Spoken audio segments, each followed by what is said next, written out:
Okay, we're here in Petron SLEX. Magpapalit tayo ng brake pads sa harapan. At itong brake shoe naman dito sa likod. Kasi every morning sumisipol to. Ganon din yung nasa harapan. So makapal pa pero sumisipol. So baka hindi na pantay. Baka hindi napantay yung lining, uneven na, kaya siguro sumasabit na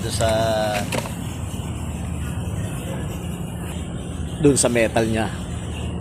So palit tayo, then let's see kung mag-i-improve nga, kung mawawala na yung every morning na sumisipol. So ito ay 1.1, ito ay 750. Sa ko binili kay Save On. Yan, kay Save On. Tapat lang to ng Goodyear Alabang. Okay to.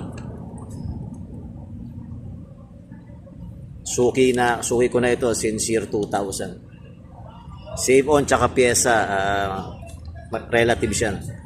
Isa lang yan. That's it.